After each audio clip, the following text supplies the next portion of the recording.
ትንቢተ ሚክያስ ምዕራፍ 1 በይሁዳ ነገሥታት በኢዮአታምና በአካዝ በሕዝቅያስም ዘመን ወደ ሞሬታዊው ወደ ሚክያስ የመጣው ስለ ሰማርያና ስለ ኢየሩሳሌም ያየው የእግዚአብሔር ቃል ይህ ነው። እናንተ አሕዛብ ሁሉ ስሙ፣ ምድርም ሙላዋም ታድምጥ። ጌታ እግዚአብሔርም እርሱም በቅዱስ መቅደሱ የሆነ ጌታ ይመስክርባችሁ።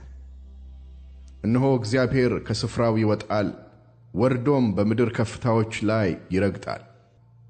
ተራሮችም በእሳት ፊት እንዳለ ሰም፣ በገደልም ወርዶ እንደሚፈስ ውሃ በበታችሁ ይቀልጣሉ፣ ሸለቆችም ይሰነጠቃሉ። ይህ ሁሉ ስለ ያዕቆብ በደልና ስለ እስራኤል ቤት ኃጢአት ነው። የያዕቆብም በደል ምንድር ነው? ሰማርያ አይደለችምን?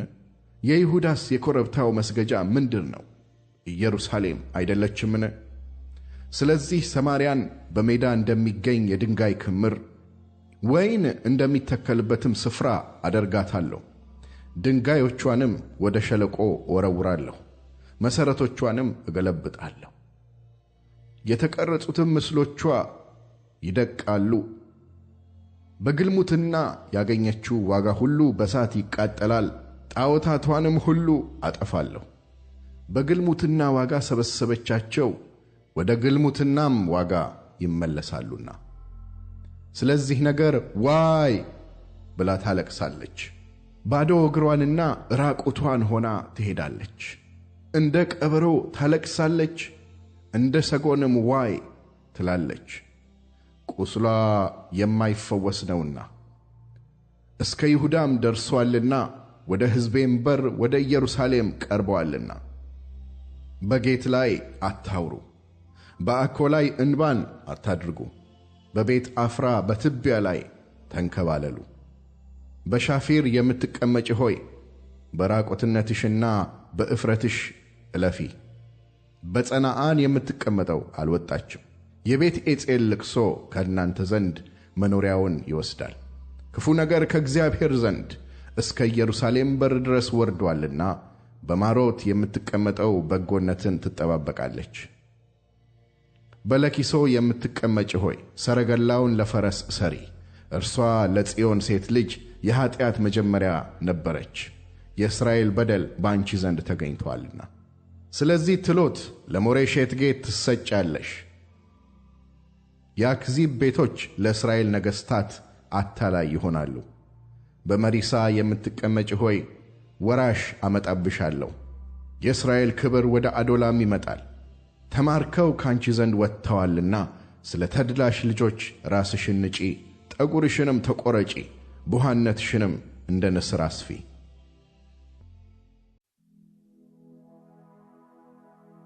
ምዕራፍ 2 በመኝታቸው ላይ በደልን ለሚያስቡ ክፋትንም ለሚያደርጉ ወዮላቸው። ኃይል በእጃቸው ነውና ሲነጋ ይፈጽሙታል። በእርሻው ላይ ይመኛሉ፣ በግዴታም ይይዙታል። በቤቶችም ላይ ይመኛሉ፣ ይወስዷቸውማል። ሰውንና ቤቱን ሰውንና ርስቱንም ይነጥቃሉ። ስለዚህ እግዚአብሔር እንዲህ ይላል፣ እነሆ በዚህ ወገን ላይ በክፉ አስባለሁ፣ ከዚያም አንገታችሁን አታነሱም። ዘመኑም ክፉ ነውና ቀጥ ብላችሁ አትሄዱም። በዚያ ቀን በምሳሌ ይመስሉባችኋል፣ በጽኑ ለቅሶም ያለቅሱላችኋል። እነርሱም ፈጽመን ጠፍተናል፣ የሕዝቤን ዕድል ፈንታ ይሰፍራል፣ እርሱንም የሚከለክል የለም፣ እርሻችንን ለዓመፀኞች ይከፍላል ይላሉ። ስለዚህ በእግዚአብሔር ጉባኤ መካከል በዕጣ ገመድ የሚጥል አይኖርህም። ትንቢት አትናገሩ ብለው ይናገራሉ፣ በእነዚህ ላይ ትንቢት አይናገሩም፣ ስድብም አይርቅም። የያዕቆብ ቤት የተባልህ ሆይ በውኑ የእግዚአብሔር መንፈስ የማይታገስ ነውን? ወይስ ሥራው እንደዚች ናትን? ቃሌስ በቅን ለሚሄድ በጎነት አያደርግምን? ነገር ግን ከቅርብ ጊዜ ጀምሮ ሕዝቤ እንደ ጠላት ሆኖ ተነስቶአል።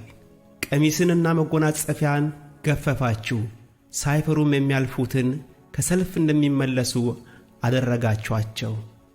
የሕዝቤንም ሴቶች ከተሸለሙ ቤቶቻቸው አሳደዳችኋቸው፣ ከሕፃናቶቻቸውም ክብሬን ለዘላለም ወሰዳችሁ። በዚህ ዕረፍት የላችሁምና ተነስታችሁ ሂዱ። በርኩሰት ምክንያት ክፉ ጥፋት ታጠፋችኋለች። ነፋስንም ተከትሎ ስለ ወይን ጠጅና ስለ ስካር ትንቢት እናገርልሃለሁ ብሎ ሐሰትን የሚናገር ሰው ቢኖር እርሱ ለዚህ ሕዝብ ነቢይ ይሆናል። ያዕቆብ ሆይ ሁለንተናህን ፈጽሞ እሰበስባለሁ፣ የእስራኤልንም ቅሬታ ፈጽሞ አከማቻለሁ። እንደ ባሶራ በጎችና እንደ መንጋ በማሰማሪያቸው ውስጥ በአንድነት አኖራቸዋለሁ። ከሰው ብዛት የተነሣ ድምፃቸውን ያሰማሉ። ሰባሪ በፊታቸው ወጥቶአል፣ እነርሱም ሰብረው ወደ በሩ አልፈዋል። በእርሱም በኩል ወጥተዋል፣ ንጉሣቸውም በፊታቸው አልፎአል። እግዚአብሔርም በራሳቸው ላይ ነው።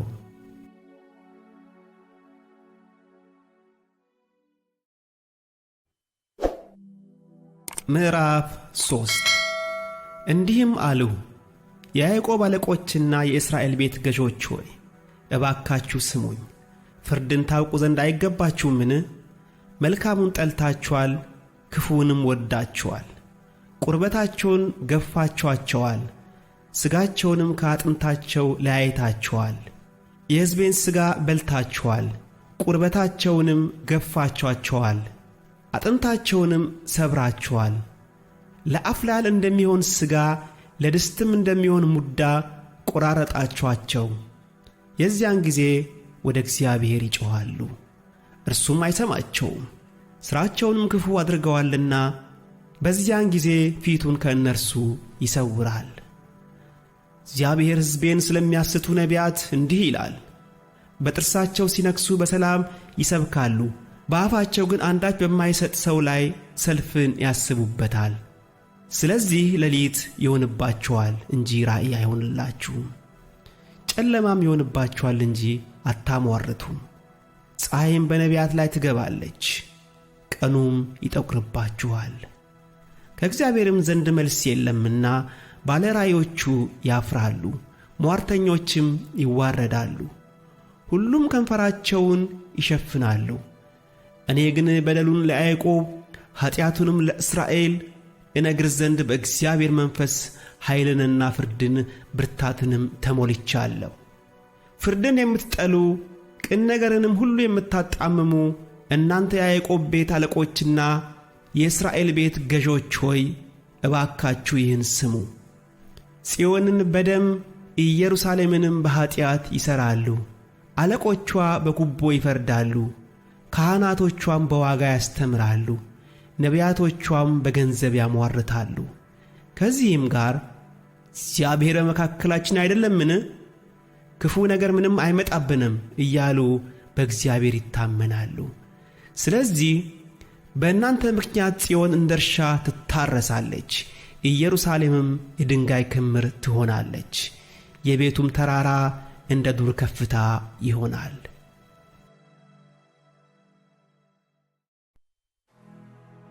ምዕራፍ 4 በመጨረሻውም ዘመን የእግዚአብሔር ቤት ተራራ በተራሮች ራስ ላይ ጸንቶ ይቆማል፣ ከኮረብቶችም በላይ ከፍ ከፍ ይላል። አሕዛብም ወደ እርሱ ይጐርፋሉ። ከጽዮን ሕግ ከኢየሩሳሌምም የእግዚአብሔር ቃል ይወጣልና ብዙዎች አሕዛብ ሄደው ኑ ወደ እግዚአብሔር ተራራ ወደ ያዕቆብ አምላክ ቤት እንውጣ፣ እርሱም መንገዱን ያስተምረናል፣ በፍለጋውም እንሄዳለን ይላሉ። በብዙዎችም አሕዛብ መካከል ይፈርዳል፣ በሩቅም ባሉ በብርቶች አሕዛብ ላይ ይበይናል። ሰይፋቸውንም ማረሻ ጦራቸውንም ማጭድ ለማድረግ ይቀጠቅጣሉ። ሕዝብም በሕዝብ ላይ ሰይፍ አያነሳም፣ ከእንግዲህም ወዲህ ሰልፍ አይማሩም። የሠራዊት ጌታ የእግዚአብሔር አፍም ተናግሮአልና ሰው እያንዳንዱ ከወይኑና ከበለሱ በታች ይቀመጣል፣ የሚያስፈራውም የለም። ሕዝብም ሁሉ እያንዳንዱ በየአምላኩ ስም ይሄዳል። እኛም በአምላካችን በእግዚአብሔር ስም ለዘላለም እንሄዳለን። በዚያ ቀን አንካሳይቱን እሰበስባለሁ ይላል እግዚአብሔር፣ የባከነችውንና ያስጨነቅኋትንም አከማቻለሁ። አንካሳይቱንም ለቅሬታ ወደ ሩቅም የተጣለችውን ለብርቱ ሕዝብ አደርጋታለሁ።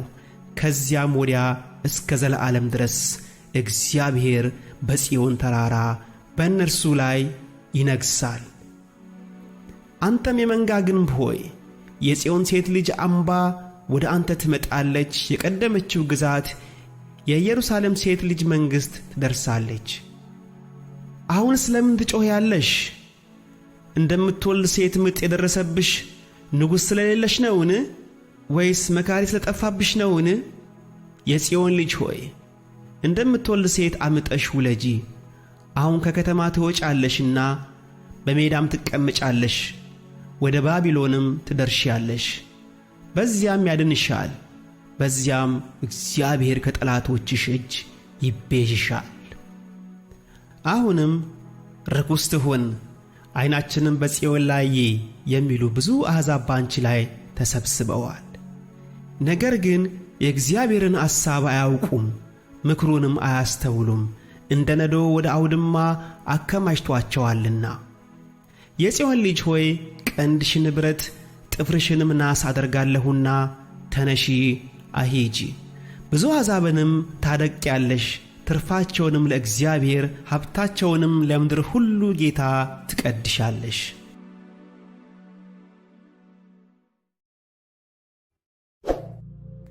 ምዕራፍ 5 የጭፍሮች ሴት ልጅ ሆይ ጭፍሮችሽን አሁን ሰብስቤ። ከቦ አስጨንቆናል፣ የእስራኤልን ፈራጅ ጉንጩን በበትር ይመታሉ።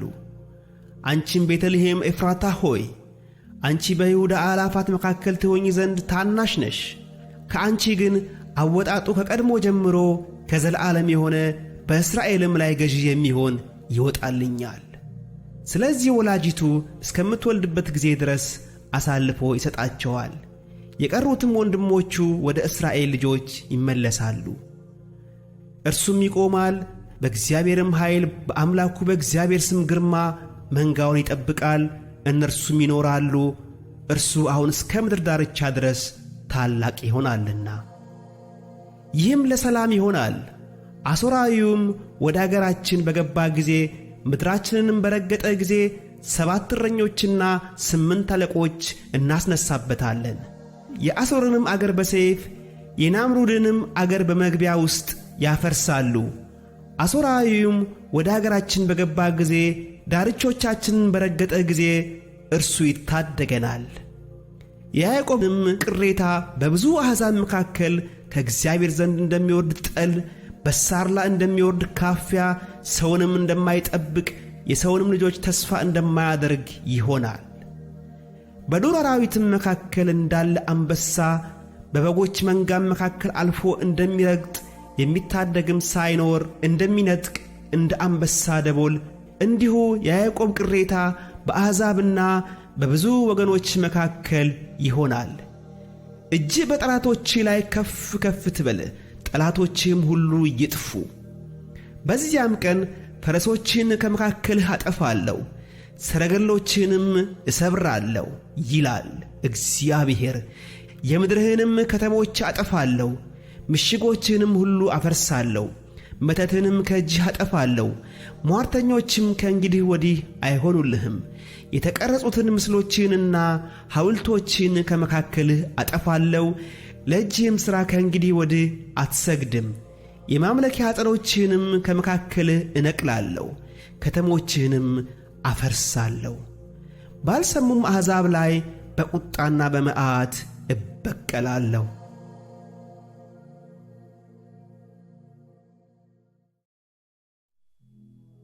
ምዕራፍ 6 አሁን ተነሣ፣ በተራሮችም ፊት ተፋረድ፣ ኮረብቶችም ቃልህን ይስሙ ብሎ እግዚአብሔር የሚለውን ስሙ።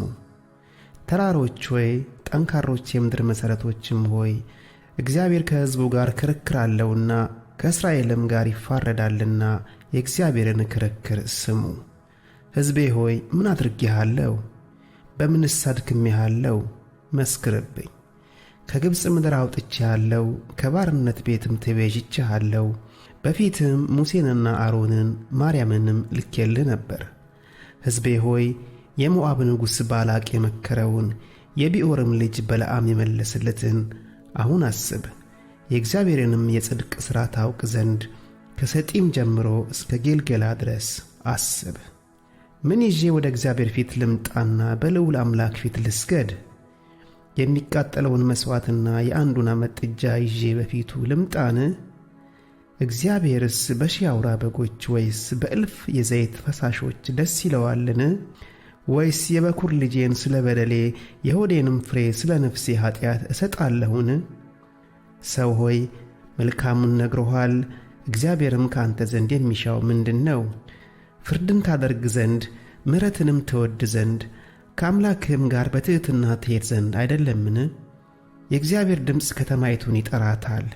ስምህን መፍራት ጥበብ ነው። የመቅሰፍትን በትር እርሱንም ያዘጋጀ ማን እንደሆነ ስሙ።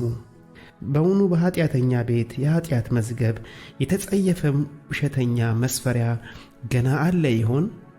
በአባይ ሚዛንና በከረጢት ባለ በተንኰል መመዘኛ ንጹሕ እሆናለሁን? ባለጠጎቿን ግፍ ሞልቶባቸዋል፣ በእርሷም የሚኖሩ በሐሰት ተናግረዋል፣ ምላሳቸውም በአፋቸው ውስጥ ተንኰለኛ ነው። ስለዚህ እኔ ደግሞ በክፉ ቁስል መታሁ፣ ስለ ኀጢአትም አፈረሱ። ትበላለህ፣ ነገር ግን አትጠግብም፣ ችጋርህም በመካከልህ ይሆናል። ትወስዳለህ፣ ነገር ግን አታድንም፣ የምታድነውንም ለሰይፍ እሰጣለሁ። ትዘራለህ፣ ነገር ግን አታጭድም፣ ወይራውንም ትጨምቃለህ፣ ነገር ግን ዘይቱን አትቀባም፣ ወይኑንም ትጨምቃለህ፣ ነገር ግን የወይን ጠጁን አትጠጣም። አንተን ለጥፋት በእርሷም የሚኖሩትን ለማፍዋጫ እሰጥ ዘንድ የዘንበሪን ሥርዓትና የአካብን ቤት ሥራ ሁሉ ጠብቃቸዋል። በምክራቸውም ሄዳችኋል፣ የሕዝቤንም ስድብ ትሸከማላችሁ።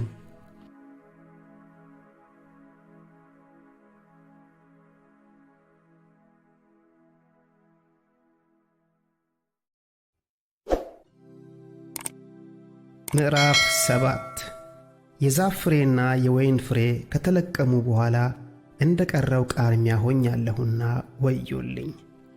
መብል የሚሆን ዘለላ ነፍሴም የተመኘችው በመጀመሪያ የበሰለው በለስ የለም። ደግ ሰው ከምድር ጠፍቶአል፣ በሰውም መካከል ቅን የለም። ሁሉ ደምን ለማፍሰስ ያደባሉ፣ ሰውም ሁሉ ወንድሙን በመረብ ለመያዝ ይከታተለዋል። እጆቻቸውን ለክፋት ያነሳሉ፣ አለቃውና ፈራጁ ጉቦን ይፈልጋሉ። ትልቁም ሰው እንደ ነፍሱ ምኞት ይናገራል፣ እንዲሁም ክፋትን ይጎነጉናሉ። ከእነርሱም ሁሉ የተሻለው እርሱ እንደ አሜኬላ ነው፣ ከሁሉም ቅን የሆነው እንደ ኩርንችት ነው። ጠባቆችህ የሚጎበኙበት ቀን መጥቶአል፣ አሁን ይሸበራሉ። ባልንጀራን አትመኑ፣ በወዳጅም አትታመኑ። የአፍህን ደጅ በብብትህ ከምትተኛው ጠብቅ። ወንድ ልጅ አባቱን ይንቃልና፣ ሴት ልጅ በእናቷ ላይ ምራቲቱም በአማቷ ላይ ትነሳለችና፣ የሰው ጠላቶች የቤቱ ሰዎች ናቸውና። እኔ ግን ወደ እግዚአብሔር እመለከታለሁ፣ የመድኃኒቴንም አምላክ ተስፋ አደርጋለሁ፣ አምላኬም ይሰማኛል። ጠላቴ ሆይ በወድቅ እነሳለሁና፣ በጨለማም ብቀመጥ እግዚአብሔር ብርሃን ይሆንልኛልና፣ በእኔ ላይ ደስ አይበልሽ።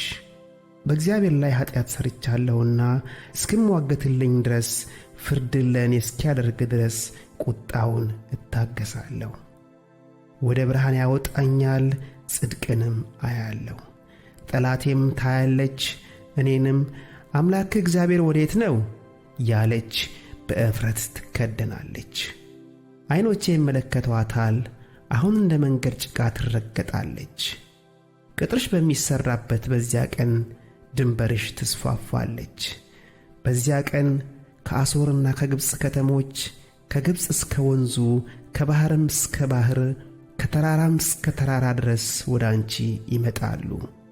ምድሪቱ ግን በሚኖሩባት በሥራቸው ፍሬ ምክንያት ባድማ ትሆናለች። በቄርሜሎስ መካከል ባለው ዱር ብቻቸውን የተቀመጡት ሰዎችህ የርስትህን በጎች በበትርህ አግድ።